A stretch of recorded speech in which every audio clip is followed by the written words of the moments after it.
In this video, we sail up to Isla Grande, our final stop before Cartagena, visit the island community of Orica, and snorkel another sunken Escobar plane. I just bought a new zinc stick, blue sun zapper made in Australia.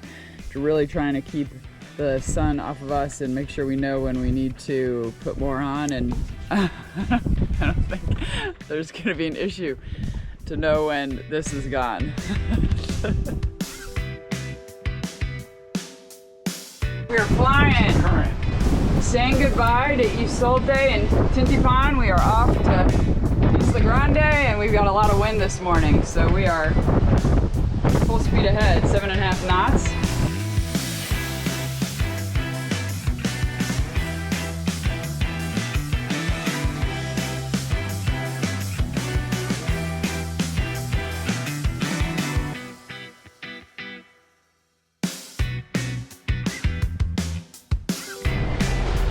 Well, it's hard to believe we're only 15 nautical miles from Cartagena here. We are going to make a stop in the Rosario Islands to Isla Grande. The anchorage is a little bit tricky getting into. You can't follow your Navionics charts. We've got OpenCPN as well as the Colombian Cruiser's Guide information. So we've got some waypoints there and obviously our visual. So it should be okay. But we've got probably another couple of hours. Hour and a half before we get there. So far we've had a great trip. We were able to use these sails for the first few hours, 3.5 hours of our trip, but then we had to turn the engines on because the wind just died.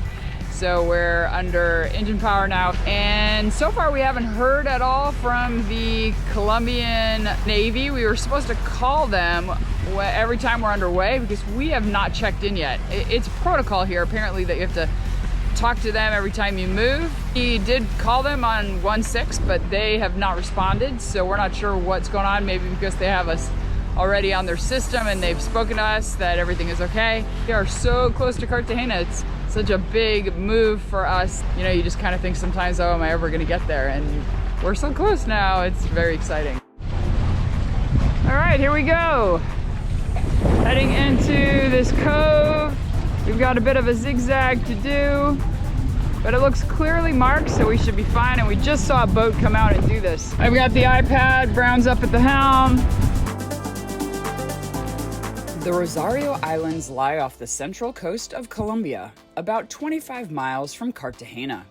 The archipelago's 31 islands and keys contain natural lagoons, mangroves, dry forests, and sandy beaches. Tourists come to the islands, many on day trips, to snorkel, dive, or swim. From about 10 in the morning until 3 in the afternoon, motorboats of every size with stereos blasting kick up massive wakes as they fly into a bay and frantically drop anchor, trying to maximize the time their clients get to swim and snorkel. Almost as soon as the tourists get wet, they are recalled back to the boat, where they jet off to the next destination for a similar experience. Ironically, these charter companies are fearing the passengers who book the trip to enjoy a relaxing day in paradise. It's a perfect day to explore today. Sunny skies and calm waters, and we're gonna go check out the Escobar plane, another one. Bahamas has one, and Colombia probably has more than one. We spent all of our time in Isla Grande, the largest of the Rosario Islands, most notably the former home of the infamous Pablo Escobar. His signature is everywhere, from his sunken plane to his abandoned mansion, but his name is never spoken by the locals. Looking out to sea from his sagging veranda, an endless number of charter boats hover over the place of his sunken plane, dropping off snorkelers to visit the quiet underworld. 18 feet below the surface, the Escobar plane, intact, lies on its belly. Large schools of fish claim the interior of the sunken aircraft as their safe place, oblivious to the fact that not long ago, this same space was occupied by a monster. After a bit of rain this morning, we've got clear skies. We're gonna go check out Isla Grande, take a little walk around, and do some hiking. Apparently there's 5 miles of hiking on here. Isla Grande is a small island free of roads and cars.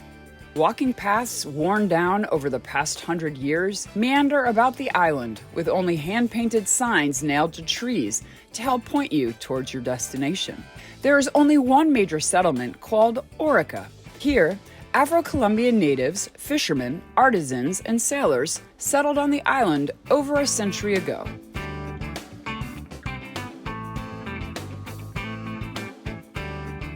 The houses vary from super fancy homes with columns and air conditioning to leaning structures made of bound tree limbs and straw, but all share a penchant for bright colors. An interesting feature of some Orica homes is the use of recycled plastic water bottles. These are filled with sand and included in the construction of gates, walls, and gardens. As with the last few villages we visited, the children and animals stole the show. Hola, chica. Oh, desayuno? Pan? Look at his face. Oh, you're a smiley one, aren't you? Adios, mucho gusto. So cute. Oh, God, you're so great. Ah, you like it, don't you? She is the parrot whisperer and gaining this parrot's trust. Can't tell whether he likes it or not, but so far she's not bleeding. Okay, he hasn't bit me up.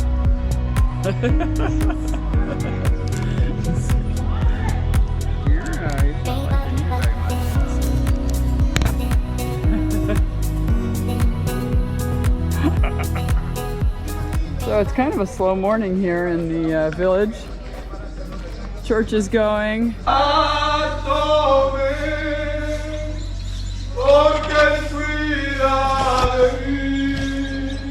People are walking around, some people drinking already. Hola, ¿cómo estás? ¿Cuál tu nombre? Yolimari. ¿Cuántos años tienes? 5. 5 años. Wow, muy grande. Hola, buenos días. Maybe some cockfighting here. Right.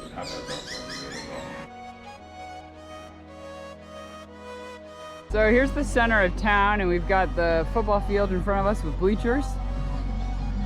And behind me is the cultural center. Oh, look at the jellyfish. Lights. Not sure where the school is yet. Maybe that's next.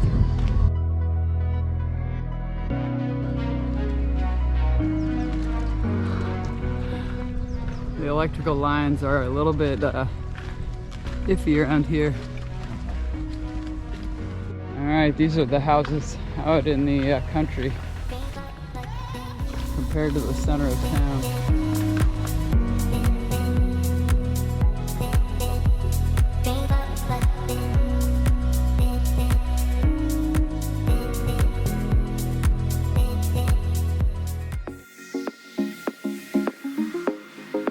We are heading out of Isla Grande North to Isla Grande South, and the main reason is because this anchorage is super busy with boats coming from Cartagena and just leaving huge wakes. Also, we just don't have great swimming conditions in here. It's cloudy, there's not really much to see, so we're gonna go to a spot we think is gonna be a lot better for snorkeling and getting to see some fish life. So that's where we're headed now. It's about 4.5 miles, 5 miles.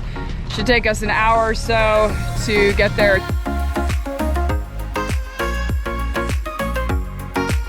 Good job, Catamaran. Oh yeah. We need to slip right between these two lighter areas in front of us. There's a channel that goes through there. It's really easy to see in the sunlight today, which is awesome. So while Brown's at the helm, I am watching visually, but also I've got open CPN charts here in front of me. So between visual and 2 charts, we're in good shape. Join us next week as we make our final sail to Cartagena, where we're going to spend the next 5 months. Thanks so much for watching.